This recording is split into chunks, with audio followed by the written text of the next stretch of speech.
wabarakatuh. Selamat pagi siswa-siswiku kelas 12 IPS 1 sampai 5 dan kelas 12 MIPA 4 dan 5.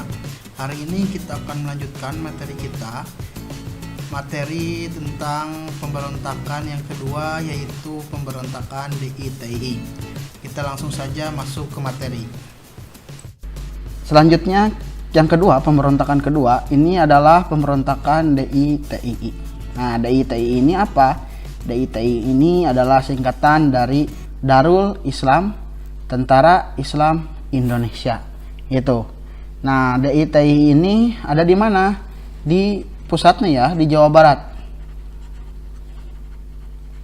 Nah, di Jawa Barat basisnya itu di Malangbong, Cisayong, nah sekitar itu di Tasikmalaya. Di sini DITI ini pemimpinnya bernama SM Kartosuwiryo. SM ini apa? Sekar Maji Marijan Kartosuwiryo. Kartosuwiryo ini merupakan salah satu penggerak atau aktivis, juga aktif di Partai Sarekat Islam Indonesia, di mana dia juga merupakan murid dari Cokro Aminoto dan teman dekat dari Soekarno. Ya. Lalu di mana terjadinya DITI ini? Basisnya itu ada di Tasikmalaya ya, Tasikmalaya, Garut, sekitar itu ya, di Malangbong, Cisayong nama daerahnya, di Tasikmalaya, Bandung, sekitaran itu. Di sini penyebab kenapa DITI melakukan pemberontakan. Nah, di sini pemberontakan DITI ini berawal dari tolakan Kartosuwiryo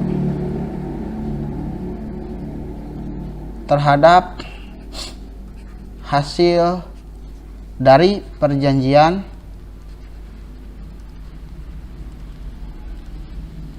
Renville. Nah, seperti itu. Jadi Kartosuwiryo ini sebenarnya kecewa atas sikap pemerintah yang menuruti Belanda untuk jadi untuk melakukan isi dari perjanjian Renville, hasil dari perjanjian Renville, di mana di sini divisi Siliwangi ini melakukan long march ke Jawa Tengah, ya, berpindah karena Jawa Barat itu bukan wilayah Indonesia atas hasil dari perjanjian Renville. Nah, di sini Kartosuwiryo kecewa karena apa? Menurut Kartosuwiryo, perjanjian dengan Belanda semuanya ini hanya menyengsarakan rakyat Indonesia. Sehingga ketika divisi Siliwangi hijrah ke Jawa Tengah, dari Jabar ke Jateng, ya, otomatis kekuasaan di Jawa Barat, militer di Jawa Barat ini tidak terlalu kuat, kosong. Ya, meskipun ada beberapa pasukan yang tersisa, namun sebagian besar telah melakukan hijrah atau long march ke Jawa Tengah. Maka dari itu, Kartosuwiryo memanfaatkan situasi ini untuk mendirikan negara Islam Indonesia, di mana? Di Jawa Barat. Seperti itu. Ya, jadi pada intinya penyebab dari pemberontakan DITI ini diakibatkan oleh kekecewaan Kartosuwiryo terhadap hasil perjanjian Renville, sehingga Kartosuwiryo ini menghendaki agar Indonesia diubah ideologinya menjadi ideologi Islam, seperti itu ya. Lalu pemberontakan DITI ini menyebabkan banyak sekali kekacauan di Indonesia ya, khususnya karena hampir menyebar ke seluruh wilayah Indonesia. Nah, di sini NII ini adalah negara Islam Indonesia yang dianggap ideal oleh Kartosuwiryo. NII ini didirikan tanggal 7 Agustus 1949. Nah, didirikannya tanggal 7 Agustus 1949. Pemimpinnya adalah Kartosuwiryo. Tadi dikatakan bahwasannya pemberontakan DITI ini bukan hanya terjadi di Indonesia saja. Bukan hanya terjadi di Jawa Barat saja. Menyeluruh ke hampir seluruh wilayah Indonesia. Nah, di antaranya yang pertama, pemberontakan DITI ada itu di selain Jawa Barat adalah Jawa Tengah. Ya, Jawa Tengah. Pemberontakan DITI di Jawa Tengah ini dipimpin oleh Amir Fattah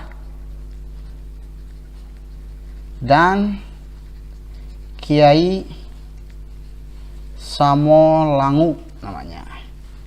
Kiai Samolangu atau nama aslinya Muhammad Mahfud, seperti itu. Alasan dari DITI di Jawa Tengah ini adalah kekecewaan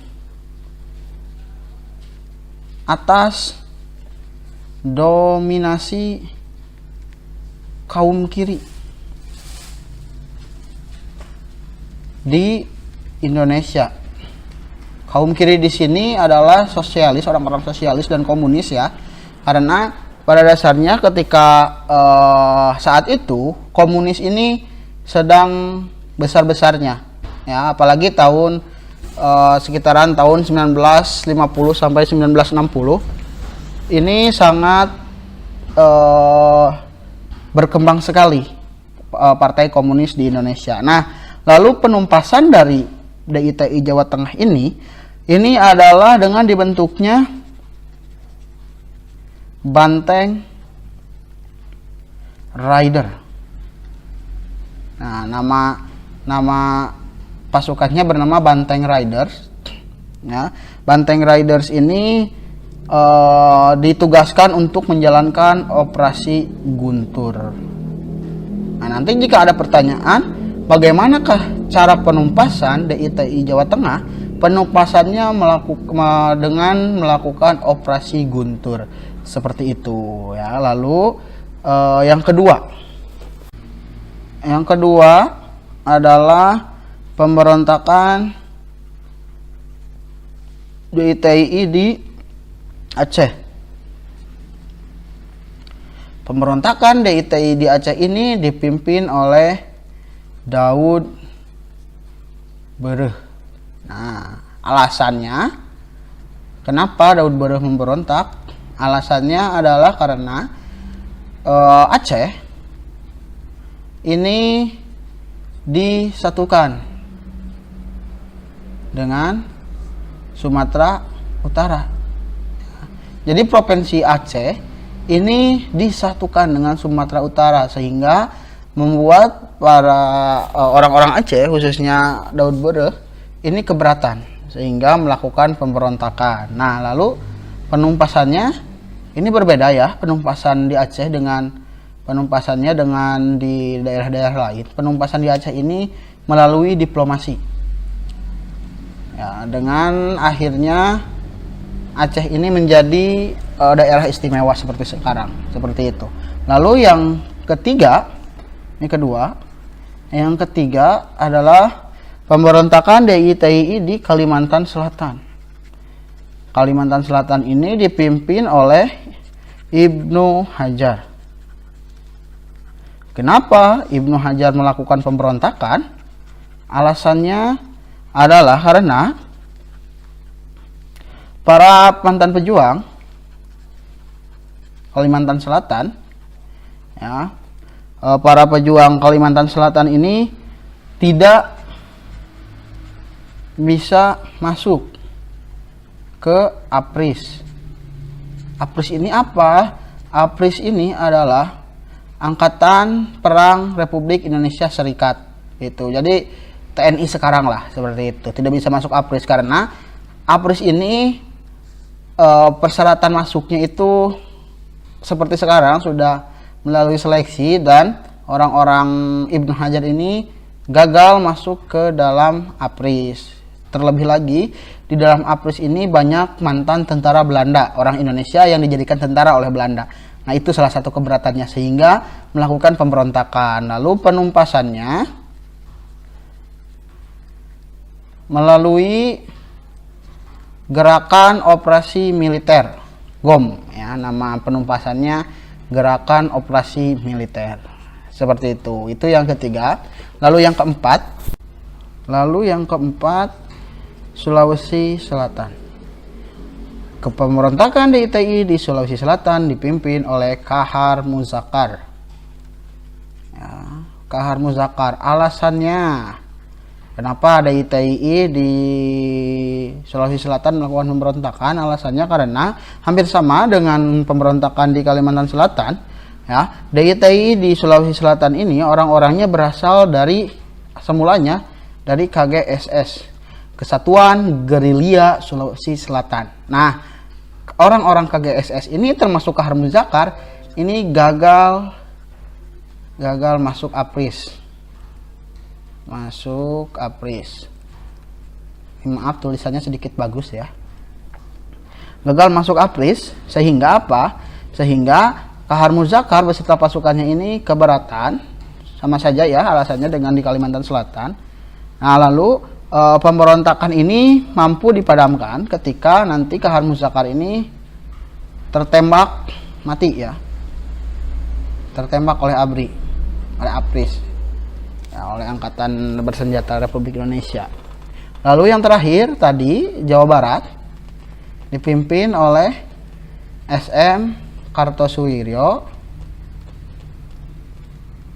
Alasannya tadi karena kekecewaan ya atas perjanjian Renville. Nah, atas Renville.